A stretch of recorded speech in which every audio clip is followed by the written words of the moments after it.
Hey everyone, so as promised I am back showing the results of the Waterfall, or as it's currently called, the Cascading pages. I did change the orientation from some of the videos that I'm going to share as part of this video, but I wanted to show you the finished product. So let me turn the camera around. So you guys remember that on the Facebook Live Sunday that I created this one, and then we started the waterfall, so the 2022 fall photos. So these are photos of the trees in our backyard. So these are 4 trees. We have a 5th tree as well. Well, actually this, I should say, is a burning bush, but we've got a tulip tree, 2 maple trees, and then over on the right ends up being a dawn redwood. I think I shared that. And then there's actually, on the far right, there's another burning bush. So this is not about the burning bushes. I've got tons of photos for those. But here is the finished product. So I'm just going to flip through it first. I did go with the vertical orientation.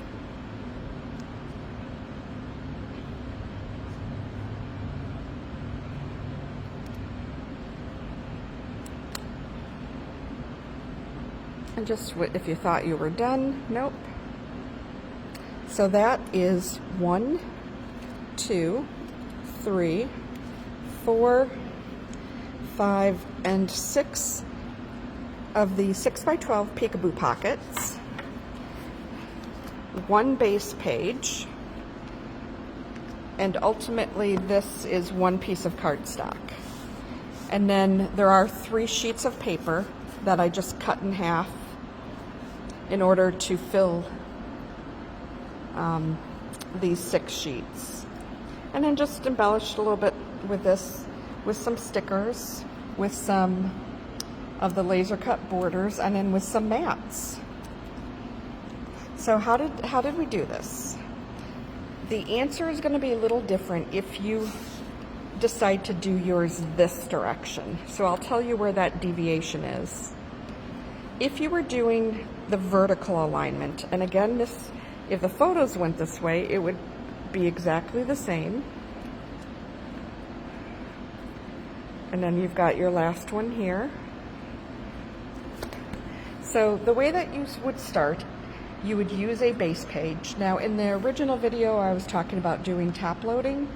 I did switch that for stability because as you flip, I decided I wanted a base page for a bit more stability here. You absolutely could still do this, top loading, but because it's my first time doing this full spread, I've only done 2 flips before. I'm not 6. I wanted more stability. So if you follow what I'm saying, you would start with a base page. You would then put your very top one or your far left one. In my case, I can only go with what I have.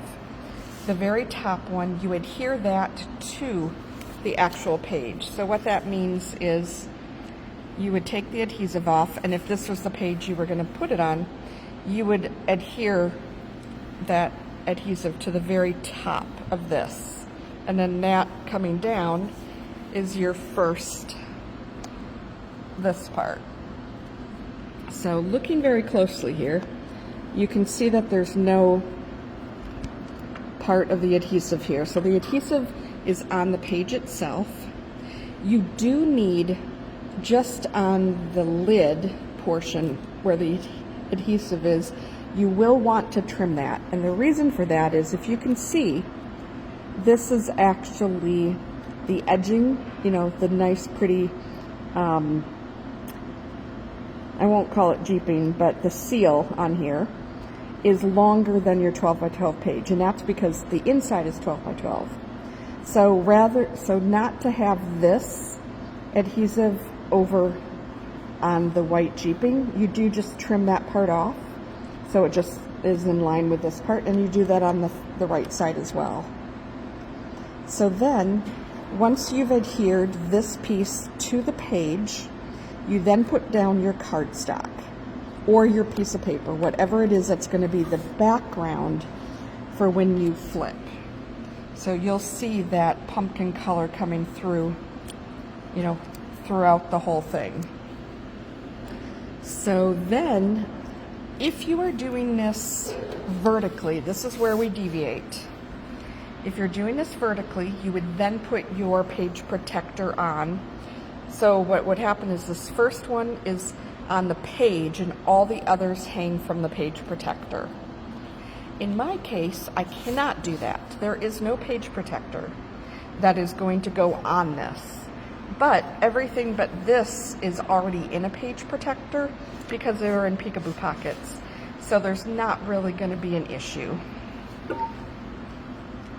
So once you've done this, so what we recommend is you cut your 6x12s first.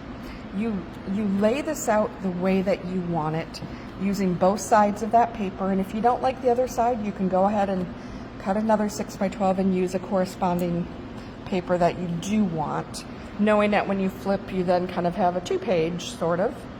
They're just not 12x12s, but you do have this side and this side that you might want to have it corresponding. So once you've done this, what I did was did one full Peekaboo pocket, both sides, adhered it, moved to the next, figured out what ones I wanted there, put them inside, adhered it. So that's the way that I did it, and so that's how I'm going to describe this. So again, once you've got this first one in and you've slid your paper in there, the next one, the measurement that you're going to use is from this, in this case, the top one here.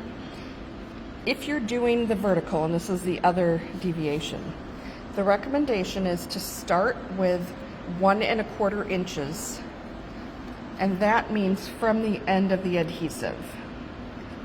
So in this case, the adhesive is all the way underneath, so you're going to start at 1 1/4 from the top, and then that's where the next one's going to adhere. So what I did was I actually did use that same counting technique initially to get me started. So when I flip this up, 1 1/4 down is where this one starts. You do want the overhang. You will see here, I want the paper to line up with the cardstock, so inside the white jeeping. So from here down, you will actually see that the white paper itself, you know, this edge is going to overwrite the jeeping, and that's okay. But all you do is about every 1 1/2 or 1 1/4 inches, you just kind of rinse and repeat. Now what I found is as I got the first couple on, the distance when you're going from the vertical orientation, the distance here ended up too great and I couldn't fit 6 of them in. So then I started changing it to about 1 1/8, and then the bottom one is about 1 inch. You still can't really tell that they're that far apart. It still looks really good. So that 1 1/4 is sort of the starting point, and then you look based on what you think is going to make the most sense. And just in terms of adhering it, so again, with these pockets, there's adhesive on the back side of this. You just take that adhesive off, you just adhere this down, pull it over, and then you're going to give it a good burnishing. Could be with a nail, could be with a pen, could be with a scissor handle, just anything to help ensure that sticks. Now the other thing I will admit that I did do, which is helping with my stability, is I added some extra at the very end. After I did all 6 of these, I added some border stickers and ran it across that edge, so you actually know, and these are laser cut borders, stickers, laser cut border, and then a sticker. This one was just to finish off the bottom of the page, but that way get a little extra stability on that seal, because these actually, the adhesive on these do allow you to reposition it, and so therefore to kind of make it a little bit more permanent, I did add this down. You don't need to do that. It's easier to not have to do it if you're doing your page this way. However, because of the weight of these photos coming this, gravity when you're looking at it this way, I had to go that route. So really, that's it. I hope you enjoy this video, and let me know if you have any questions.